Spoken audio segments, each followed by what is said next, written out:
बिस्मिल्लाहिर्रहमानिर्रहीम, अस्सलाम वालेकुम। पाकिस्तानी न्यूज़ चैनल से आपको खुशामदीद कहती हूँ। क्या पाकिस्तान दिवालिया होने जा रहा है? क्या पाकिस्तान में श्रीलंका जैसे हालात पैदा होने जा रहे हैं? जापान ने भी तो कर्जा लिया हुआ है, फिर क्या हुआ? ये सारा क्या माजरा है आपको जानने को मिलेगा इस वीडियो में, सो वीडियो पूरी देखेगा। जैसा कि आप सब जानते ही हैं, पाकिस्तान हमारा प्यारा वतन है और हम इस मुल्क में काफ़ी सालों से जो है वो रहते हैं,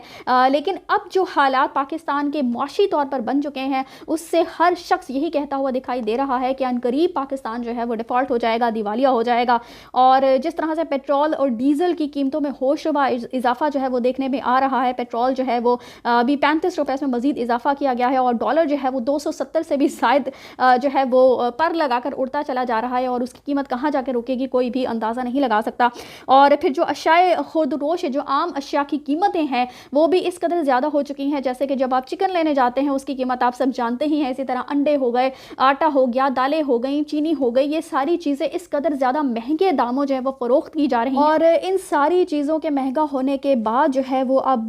बिजली की कीमत में भी यकीनन इजाफा होगा, क्योंकि पेट्रोल और डीजल की कीमत में जब इजाफा होगा तो फिर यकीनन बिजली की कीमतें भी बढ़ेंगी। और जब बिजली की कीमतें बढ़ेंगी तो जो फैक्ट्रीज चीज़ें बनाती हैं, मैन्युफैक्चर करती हैं और वो चीज़ें हम तक पहुँचती हैं, तो फिर इन चीज़ों की कीमतों में भी इजाफा देखने में आएगा। यानी महंगाई का एक बहुत बड़ा तूफान जो है वो हमारे इस मुल्क में आने जा रहा है, जिसकी वजह से मुल्क दिवालिया होने की जो एक टर्म है वो ज़बान ज़द-ए-आम हो चुकी है। चूँकि हर शख्स जो है वो जानता है कि महंगाई जब बढ़ेगी और हमारे मुल्क के ऊपर जो चढ़ा हुआ कर्जा है जो वो वापस नहीं दिया जा सकेगा, तो फिर ऐसा ही कुछ देखने में आ सकता है। लेकिन एक बहुत ही आसान सी मिसाल के साथ मैं आपको ये बात समझाने की कोशिश करती हूँ अपनी नाके शकल के साथ। कुछ आदाद शुमार जो है वो मैंने जमा किए हैं, उसके मुताबिक मैं आपको समझाने की कोशिश करती हूँ जी। कि मिसाल के तौर पर एक शख्स है जिसकी आमदनी जो है वो कम है और उसके जो खर्चे हैं वो बहुत ज़्यादा होते हैं। तो जब खर्चे ज़्यादा होते हैं तो उनको पूरा करने के लिए एक आम इंसान, एक आम आदमी जो है वो कर्ज लेता है। अब जब वो कर्ज लेता है तो कर्ज के ऊपर कुछ ना कुछ सूद भी उसको अदा करना होता है। अब सूद की अदायगी के लिए, चूँकि जब उस शख्स की आमदन नहीं बढ़ेगी तो सूद जो है वो मज़ीद बढ़ता चला जाएगा। कर्ज जब भी लेगा उसके साथ उसको सूद भी अदा करना पड़ेगा। तो जब वो कर्ज बढ़ना शुरू हो जाएगा तो इसके साथ उसका सूद भी बढ़ेगा और जब वो सूद बढ़ेगा तो उसको वापस करने के लिए वो शख्स मज़ीद कर्जा लेगा। यूँ कर्ज का बोझ जो है वो उस शख्स पर बढ़ता चला जाएगा और कर्जा जब वो अदा नहीं कर पाएगा तो फिर होगा इस तरह से कि ये जो शख्स जहाँ से भी, जिस भी इदारे से कर्जा ले रहा है, तो वो इदारा उस शख्स को कर्ज देना बंद कर देगा। इसके अलावा आपको बताती चलूँ कि गरीब से गरीब ममालिक भी जो है वो अपनी आमदन से 10% ज़्यादा जो है वो कर्ज ले सकते हैं। और कुछ ऐसे ममालिक भी हैं जो कि गरीब ममालिक की फहरिस्त में शामिल होते हैं और उन्होंने 10 से 20% तक भी कर्ज जो है वो अपनी आमदन से ज़्यादा उठा रखा है। लेकिन पाकिस्तान वो वाहिद मुल्क है जिसने अपनी आमदन से 70% ज़्यादा जो है वो कर्ज ले रखा है। सिर्फ इस बात का अंदाज़ा लगाइए। और इसीलिए अभी कहा जा रहा है कि पाकिस्तान को डिफ़ॉल्ट होने से अब कोई नहीं बचा सकता। इसका कोई हल जो है वो नज़र नहीं आ रहा कि किस तरीके से इस कर्ज़ को जो है वो वापस किया जाए। और जब कोई मुल्क जो है वो कर्ज़ वापस नहीं कर पा रहा होता, उस पर चढ़ा हुआ सूद वापस नहीं कर पा रहा होता और मज़ीद कर्ज़े ले रहा होता है, तो जो इदारे हैं वो ये बात भांप जाते हैं। ये जो मुल्क है वो तो दूर सूद भी वापस नहीं कर पा रहा है, जिसकी वजह से वो मुल्क जो है उसको डिफ़ॉल्ट करार दे दिया जाता है। और कर्ज़ा आप ये देखें कि फिर भी बहरहाल उस मुल्क को वापस करना ही पड़ता है, यानी कर्ज से उसकी जान नहीं छूटती। और फिर जो इदारे हैं जिस मुल्क ने कर्ज लिया होता है, वो इदारे उस मुल्क के ऊपर पाबंदियां आयद करना शुरू कर देते हैं। जैसा कि मिसाल के तौर पर जो न्यूक्लियर टेक्नोलॉजीज हैं उन पर सैंक्शंस वगैरह लगाना शुरू कर दी जाती है। इसी तरह की मुख्तलिफ पाबंदियां जो है वो उस मुल्क पर आयद करना शुरू कर दी जाती हैं। और आपको बताती चलूँ कि पाकिस्तान जो है वो 1958 यानी 1958 से IMF से कर्ज लेता चला आ रहा है। उसके सामने हाथ फैलाकर हम लोग खड़े हो जाते हैं कि हमें जी कर्ज दे दिया जाए, जिससे हुकूमतें जो है वो क्या करती हैं, जब वो कर्ज ले लेती हैं तो उसको सही मानों में इस्तेमाल नहीं किया गया, तभी ये सूरत हाल पैदा हुई है।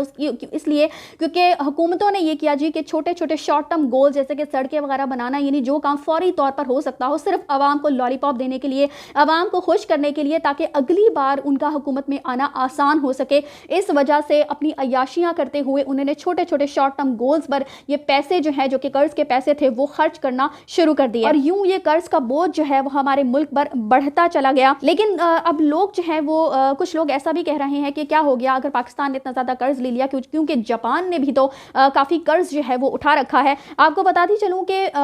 جاپان اور پاکستان کو کمپیئر اس لیے نہیں کیا جا سکتا کیونکہ اس کے کچھ ریزنز ہیں، اور میں آپ کو بتاؤں کہ جاپان جو ہے وہ دنیا کا واحد ملک ہے جس نے سب سے زیادہ قرض لے رکھا، اور جاپان جو ہے اس نے اپنی 1/3 اخراجات جو ہے وہ قرض سے ادا کی ہے۔ اور آپ کو بتاتی چلوں کہ عالمی سطح پر جو سب سے زیادہ مصنوعات بنا کر ایکسپورٹ کرنے والے ممالک ہیں ان میں چائنا جو ہے وہ سب سے پہلے نمبر پر ہے،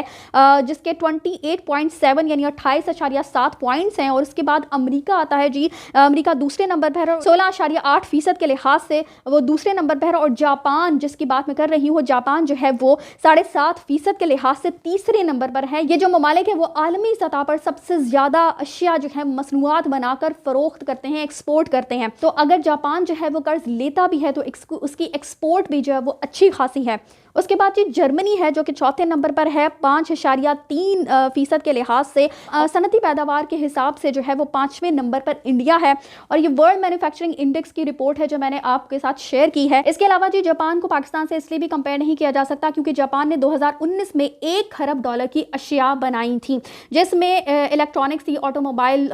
کارز تھی، کمپیوٹرز تھے، میٹلز تھے اور سیمی کنڈکٹرز وغیرہ شامل تھے، اور 2022 میں یہ رقم جو ہے وہ $7.5 ارب تک چلی گئی تھی، جو کہ پاکستان پر چڑھے ہوئے قرضے سے بھی کہیں زیادہ ہے۔ اور جاپانی جو معیشت ہے اس پر قرض جو ہے وہ $9 ارب کا ہے، جبکہ ان کی جو آمدن ہے وہ $4 ارب ہے، اور پاکستان پر جو قرضہ ہے وہ IMF اور دوسرے دیگر ممالک کا قرضہ جو ہے وہ پاکستان پر چڑھا ہوا ہے، جبکہ اگر جاپان کی بات کی جائے تو جاپان جو ہے وہ $9 ارب کے قرضے جو اس پر چڑھا ہوا ہے اس میں سے 80% قرضہ جو ہے وہ جاپان کا اپنے بینک کا قرضہ ہے، یعنی بینک آف جاپان کا قرضہ ہے، یعنی کہ اسی طریقے سے ہے کہ جیسے ایک شخص جو ہے جس نے قرض لے رکھا تھا اس کا 80% قرضہ جو ہے وہ اس نے اپنے ہی گھر والوں سے لے رکھا ہو، اپنے والد سے، اپنے ماں باپ، بہن بھائیوں، جس بھی جو سب سے اس کے گھر میں لوگ رہتے ہیں انہی سے قرضہ لے رکھا ہو۔ لیکن ہمارے ملک نے، ہمارے پاکستان نے دوسرے ممالک سے قرضہ لیا ہوا ہے، جس کی وجہ سے آج ہم اس قدر زیادہ پریشانی کا شکار ہیں، اور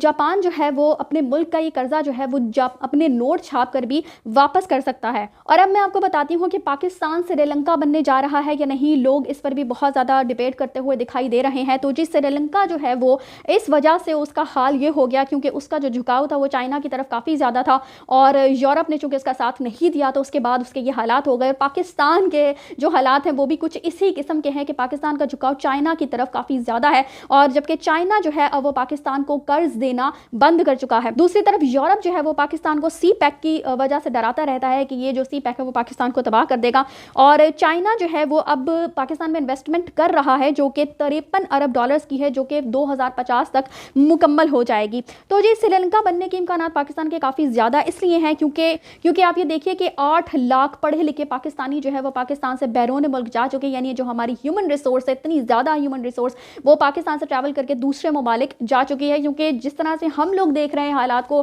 بہت سارے لوگ اسی انداز سے حالات کو جانچ رہے ہیں، پرکھ رہے ہیں، اور ان کو سمجھ آ رہی ہے کہ ہمارا ملک جو ہے وہ کس طرف جاتا ہوا دکھائی دے رہا ہے۔ اس کے علاوہ جی پاکستان کی ٹیکسٹائل انڈسٹری جو ہے وہ بند ہو چکی ہے، بنگلہ دیش سے شفٹ ہو چکی ہے، اور ڈالر جو ہے وہ اس کے نیچے جانے کی وجہ ہے جی کہ صرف $3.5 ارب کے ریزرو جو ہے وہ ہمارے ملک کے پاس رہ گئے تھے، اور موجودہ حکومت نے مارکیٹ میں ڈالرز جو ہے وہ ڈال کر اس کی جو قیمت ہے وہ کم ہونے سے بچاتے رہے، لیکن اب مزید ایسا کرنا چونکہ ممکن نہیں رہا، اس وجہ سے ڈالر کی قیمت جو ہے وہ بڑھنا شروع ہو چکی ہے، اور اب یہ کہاں جا کر رکے گا یہ ہم اس کا اندازہ اب نہیں لگا سکتے، اور پیٹرول جو ہے وہ مزید بڑھے گا، بجلی جو ہے وہ مزید مہنگی ہوگی، اور IMF جو ہے وہ مزید ہمارے اوپر شرائط لگائے گا، جس کی وجہ سے مہنگائی کا ایک بہت بڑا طوفان جو ہے وہ آنے کو بے قرار ہے۔ تو اب اس ملک کا کیا ہوگا وہ تو اللہ ہی حافظ ہے، اور بس دعا ہی کی جا سکتی ہے کہ اللہ تعالیٰ ہمارے اس ملک کو اس صورتحال سے نکال لے، اور مزید خراب صورتحال کا سامنا جو ہے وہ ہم پاکستانیوں کو نہ کرنا پڑے۔ تو آپ بھی میرے ساتھ دعا گو رہیے گا، اور امید کرتے ہیں کہ انشاءاللہ تعالیٰ آنے والے دنوں میں ہم کچھ بہتر حالات دیکھ سکیں گے۔ اسی کے ساتھ مجھے دیجیے اجازت، چینل کو سبسکرائب کرنا مت بھولیے گا۔ اگلی اپڈیٹس تک کے لیے اللہ حافظ۔